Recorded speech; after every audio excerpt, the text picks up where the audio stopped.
Photography changed me. What began as a hobby became one of the biggest loves of my life.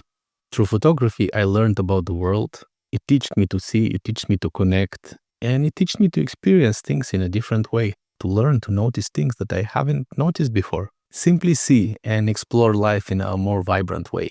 And now, after doing photography after so many years, I would like to share some of the things and some of my suggestions for you if you're starting today. There were many things that I didn't know at first, and it took me quite a while to learn them. When I started, YouTube was not a very big thing. So it was a bit of different learning process. You basically learn on your mistakes, but later on, everything that you know is based on your personal experience. So today I want to share some of this experience with you. The first thing that comes to the mind of the person who is starting to study street photography or what kind of gear he's going to use. I can tell you that you can use basically almost any camera that you want. You will probably go online, do some research, which were the best cameras for street photography, blah, blah, blah, and you will search something. So just go with something that is within your budget and that you like. Doesn't really matter which brand it is.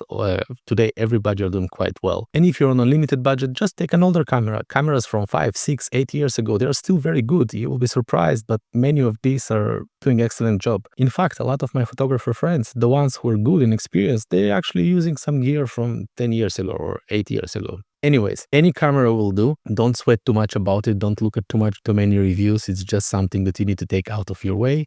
Buy the camera that you think, make the decision as quick as possible. And the second thing that you need to decide is lens. If you're starting with street photography, I would suggest you to start with 50 or 35mm prime lens. So, because if you purchase a zoom lens, you will not explore composition enough. You will zoom in, zoom out, and if something didn't work for you on the scene, you will usually just leave. But prime lenses, they push you to explore. If you're a little bit more shy, take the 50mm. If you're a little bit more confident and used to get closer to people and you feel comfortable getting closer to people, take the 35. And shoot with that lens for an extended period of time. A year would be a good amount of time to shoot with one lens. After that, you will already know what you want to do, what kind of photography you like, and in general, to which direction you want to go. Now let's speak about settings. Setting is something that usually feels very complicated, especially at the beginning. All this like depth of field, what depth, what field, what are you guys talking about? So just don't be afraid to get into the automatic modes. Yeah, I know that I'm saying that. I'm crazy of saying that, but it is more important for you to actually focus on what are you shooting than trying to figure out how you're shooting. So start with whenever you know. Of course, get yourself familiar with the camera, learn more through the process, but to start,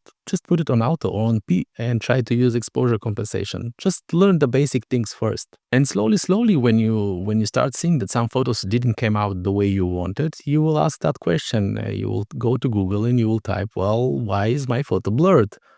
And you will get to learn some things about that. And the next time you will see that your photo is out of focus and you will go and type, why is my photo out of focus? And you will learn that. And then slowly, the technical knowledge will come. You will know what exactly to use. At the beginning, don't be afraid of that. I can give you a base to start with. Just put your camera on shutter speed priority. Choose 1 to 500 of a second. Make your ISO automatic, make your aperture automatic, and just go and shoot. If things don't work for you later on, you will ask more questions online. You will find a way how to fix it. The next thing is very, very important. It's kind of a simple thing, but a lot of photographers ignore it, even inexperienced ones. And this is just to be ready. It's very often I see photographers wearing the camera proudly on their neck and walking around and not really doing stuff, just walking around with their camera on the neck. Actually, you should always be ready to shoot. Your camera should be in your hand, not on your neck, and it should be maybe resting on your chest. So when opportunity presents itself, you just raise it. It takes a fraction of a second to do that movement. And the camera being accessible so easily, it also pushes you to shoot more, because sometimes you'll be, I will not bother to bring the camera up to my face. This scene is just not interesting or something. Anyways, it's just a mental thing. The easiest for you to take a shot, you will take the shot. So put your camera here, and if you need, just raise it to your eyes and take the photo. Now let's touch a little bit the subject of composition. Composition can be very simple and can go as complex as it gets. Actually, one of the hardest things is to really learn and feel composition properly. But start simply. Start with a single object. Find yourself a single object and try to place it in different places in the frame and see which location and which placement works better for you. So that will be step number 1. Just use a single object. Then add another one, and third one, and fourth one. But it won't happen in one day. So at the beginning, just focus on one person doing something. Try to figure out that one. Later on, add more elements when you get more experience and more comfortable. And when you're working with one element, keep in mind to take the full advantage of the environment. Don't just focus on that one person.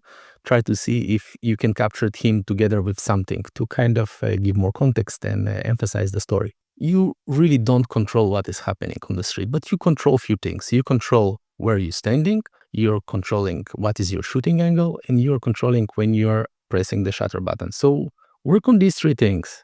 Try to change the places that you're standing. Try to play with angles. Try to press the shutter button when something interesting is happening. What I'm trying to say is that composition is good and it's good to master composition, but moment is always a king. Moment is far more precious than composition. We study composition, so at the moment there is an interesting moment happening where we'll be able to capture it in a better way. But moments are still what we're after. So we should focus on these much more than on composition. And while you're walking on the streets, just look for unusual situations, see if something interesting is happening. Something that will spark curiosity, something that you will be like, oh, that's interesting. I haven't seen that one.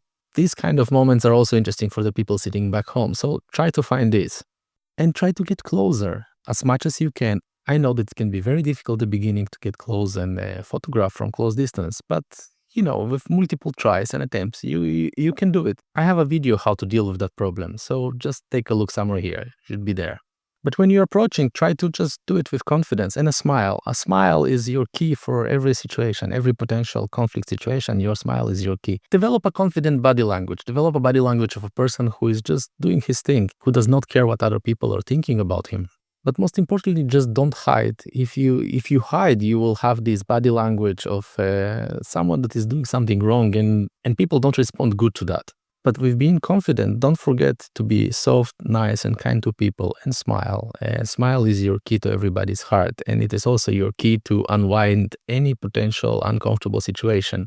And most importantly, don't get into confrontations. Don't try to prove who is right and who is wrong. If someone is confronting you, say sorry, delete the picture, and carry on with your things. Don't worry about that. Just let it go. Let it slide, whatever it is.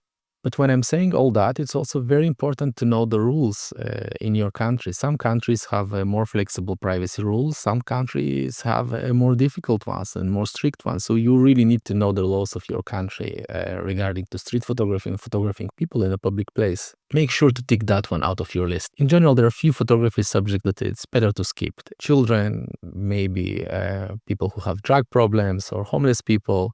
Unless you're doing a serious project about these people, don't take advantage of their situation and just come with your camera and take photographs. If you don't have in intention to help them in any way, you're just using and abusing them. So these are subjects that I would probably skip.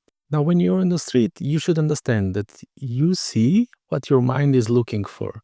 Our minds, they really, really like to have a target or a mission, something to work towards. Therefore, one of the best ways to learn is to give yourself an assignment. For example, today we're going to search for light. Tomorrow we're going to search for color.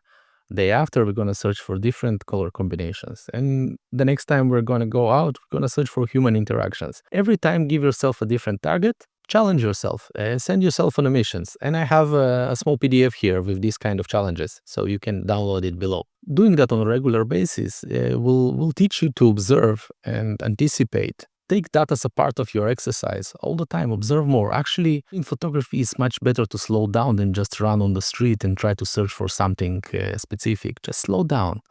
The moment you slow down, things will start happening. You will start seeing more. So observe and anticipate.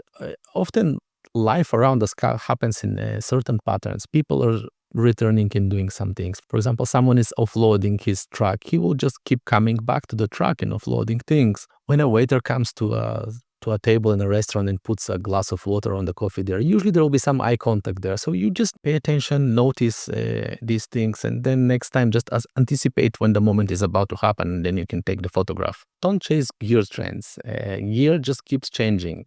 The marketing department of the camera manufacturers, they work non-stop to keep you engaged and interested in their new gear or whatever they're doing. So gear is not what is going to teach you to become a better photographer. Anticipation, observation, and being present and shooting intentionally, this is what will. And most important, don't listen to people who are all gear talk.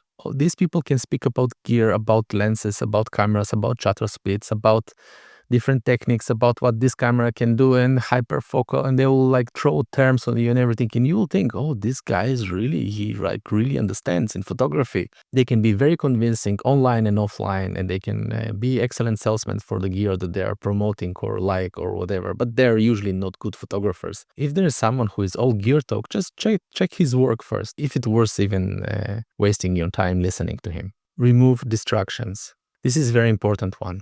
Actually, photography starts about an hour and a half in the shooting process. You kind of need this time to get yourself into the zone, I would say.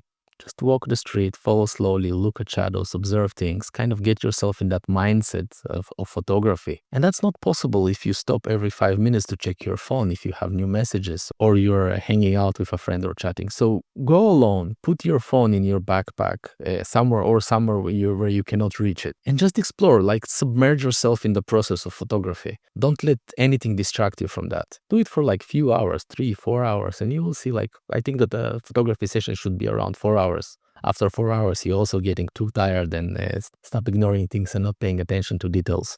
And don't be result-oriented, because street photography is 99% about failure. If you get a good shot in that day that you're out, it's a good day. It will teach you to fail. It will teach you to start all over again. So don't be afraid to fail. Don't be result-oriented. Just enjoy the process itself. And most importantly, if your camera is sitting right now and doing nothing, just grab it, go outside and photograph. Watching YouTube videos will take you so far. The most important is practical experience. So go out, practice, and if you like this video, like and subscribe. See you next time.